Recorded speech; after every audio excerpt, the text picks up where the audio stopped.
खबर शाहजहांपुर से है, जहां जिलाधिकारी उमेश प्रताप सिंह की अध्यक्षता में नशा मुक्त भारत अभियान के अंतर्गत गांधी भवन प्रेक्षावृक्ष में विशेष कार्यशाला का आयोजन किया गया। कार्यशाला का शुभारंभ जिलाधिकारी उमेश प्रताप सिंह ने दीप प्रज्वलित कर किया। कार्यशाला में अथर्व कल्चरल संस्था ने नुक्कड़ नाटक के माध्यम से युवाओं को नशे से होने वाले दुष्प्रभावों के बारे में जागरूक किया। कार्यशाला में स्वयंसेवी संस्थाओं सहित आम जनमानस ने भी प्रतिभाग किया। जिलाधिकारी उमेश प्रताप सिंह ने अपने संबोधन में कहा कि नशा हमारे समाज को खोखला कर रहा है और समाज को बचाने के लिए नशा मुक्ति अभियान को पूरे जनपद में प्रभावी रूप से लागू करना होगा। उन्होंने लोगों को नशे की लत से दूर रहने की अपील करते हुए कहा कि अवैध रूप से नशीले पदार्थ, ड्रग्स इत्यादि विक्रय की सूचना तत्काल पुलिस प्रशासनिक अधिकारियों को दे। जिलाधिकारी ने कहा कि व्यापक जन सहभागिता के बिना अभियान को सफल नहीं बनाया जा सकता। उन्होंने आगे कहा कि नशे की लत से परिवार ही नहीं बल्कि आने वाली पीढ़ी को भी इसका दुष्परिणाम झेलना पड़ सकता है। अयोध्या में व्यवस्थापक संत श्री परमात्मा दास जी महाराज, प्राचीन भरत गुफा श्री भरत हनुमान मिलन मंदिर, नंदीग्राम भरत कुंड, श्री अयोध्या जी मंदिर संरक्षक, प्राचीन हनुमान मंदिर बिल्हार घाट निकट रेलवे स्टेशन पूरा बाजार, श्री अयोध्या जी संरक्षण अनंत श्री विभूषित परम पूज्य जगत गुरुदेव भगवान श्री श्री 1008 श्री नित्य गोपाल दास जी महाराज, महंत स्वामी श्री मणिराम दास छावनी, अध्यक्ष श्री राम जन्मभूमि ट्रस्ट श्री अयोध्या जी, मुख्य अतिथि श्री श्री 1008 श्री कमल नयन दास शास्त्री जी के नेतृत्व में हनुमान जयंती महोत्सव पर श्री राम महायज्ञ का आयोजन हुआ।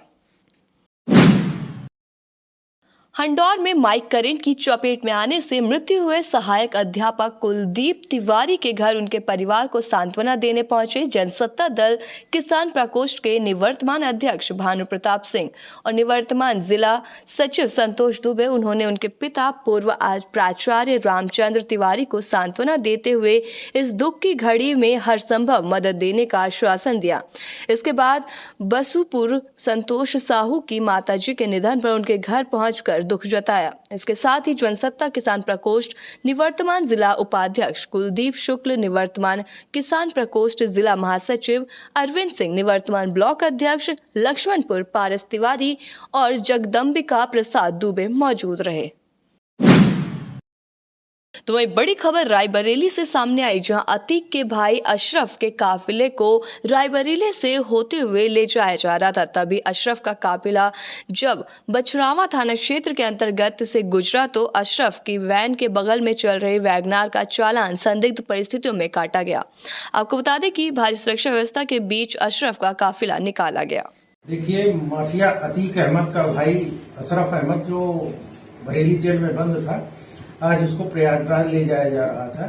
जब बंदी वाहन के द्वारा वो बछरावा के पास पहुंचा तो एक वैगनार जो उस बंदी वाहन के आगे पीछे बार बार चल रहा था, पुलिस को शंका होने पर उस वैगनार जिसका नंबर UP 70 FU 5428 था, रोका गया।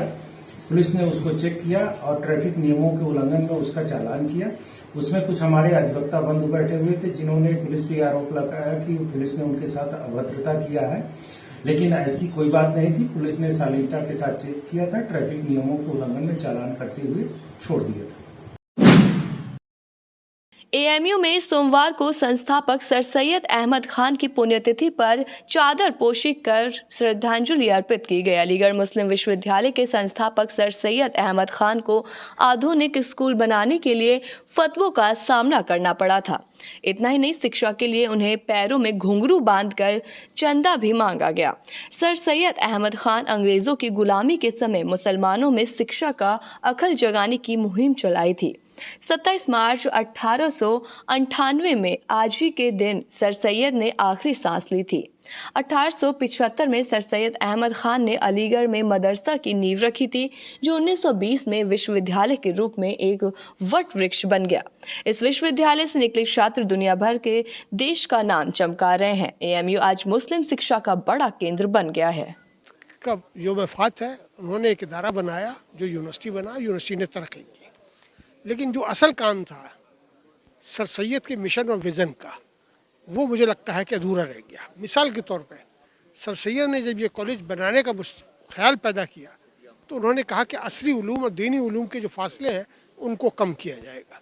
यहाँ के तालिब इल्म मदरसों में जाएंगे और वहाँ दीनी तालीम हासिल करेंगे, अखलाकी तालीम हासिल करेंगे। मदारिस के तलबा यहाँ आएंगे, यहाँ जदीद जो तालीम है, साइंटिफिक टेम्परामेंट है, साइंस की तजर्बागाहें देखेंगे, हॉस्टल देखेंगे वो। लेकिन क्योंकि उस बीच में सर सैयद की बड़ी मुखालफत हुई उलमाओं की तरफ से, ख़ास तौर से सर सैयद का वो ख्वाब पूरा नहीं हो सका। दूसरी बात, सर सैयद का जो विज़न था वो कहते थे कि 3 चीज़ों के ऊपर जो मूल मंत्र है इस कॉलेज को बनाने का, इस यूनिवर्सिटी का, वो है large hearted tolerance, pure morality और फ्री थिंकिंग।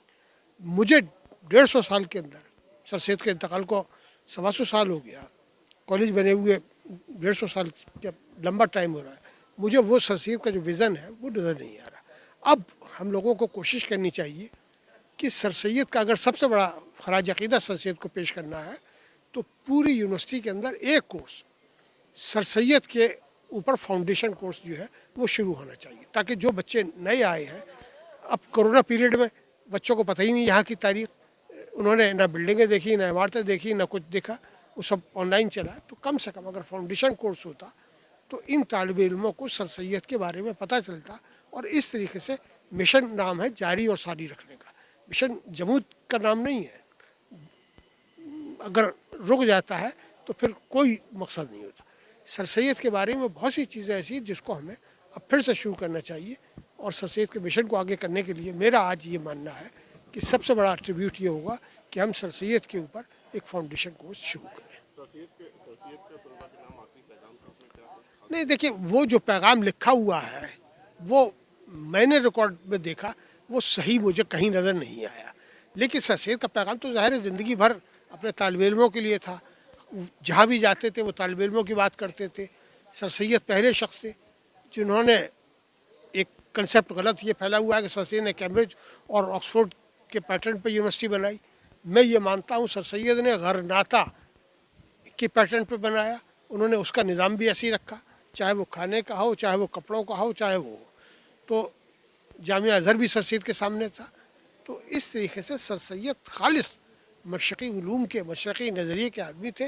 वो चाहते थे कि जदीद उलूम जो है वो फैले और उसको तौसीह हासिल हो। खबर छाता से, जहां आप, जैसा कि आपको ज्ञात हो कि छाता तहसील के शेरगढ़ थाने के अंतर्गत बड़ा गांव में करीब 42 एकड़ गौचारण भूमि पर कुछ विशेष धर्म के लोगों द्वारा अवैध रूप से कब्जा करके उस पर एक मजार का निर्माण कराया गया है। साथ ही उस भूमि पर खेती करना भी शुरू कर दिया गया। जब इस मामले में तहरीरकर्ता के द्वारा लखनऊ में विश्व हिंदू परिषद गौरक्षा विभाग उत्तर प्रदेश के ब्रज प्रांत के विभाग मंत्री हेमंत कुमार शर्मा को अवगत कराया गया, जिसके बाद उनके द्वारा इस मामले की करीब 1.5 महीने से इसके द्वारा गठित की गई टीम ने मामले को सही पाया गया, जिसके बाद प्रशासन और सरकार के समस्त अधिकारियों ने समन्वय बनाकर 42 एकड़ भूमि में से करीब 18 एकड़ भूमि को कब्जे से मुक्त कराया। इस संदर्भ में आज विभाग मंत्री के द्वारा गांव बड़ा में आकर अवैध भूमि का निरीक्षण किया गया। साथ ही उनके द्वारा गौचर भूमि के संबंधित सभी अधिकारियों के साथ वार्तालाप की गई। वहीं गांव बड़ा के रहने वाले टिंकू ने जानकारी देते हुए कहा कि कुछ दबंग भूमाफियाओं ने उक्त चारागाह की भूमि पर अवैध कब्जा कर रखा था, जिसके बाद ग्राम प्रधान सहित दबंग भूमाफियाओं को भूमि का कब्जा कर रहे हैं और विधायक ने भी इससे अब पल्ला झाड़ लिया है।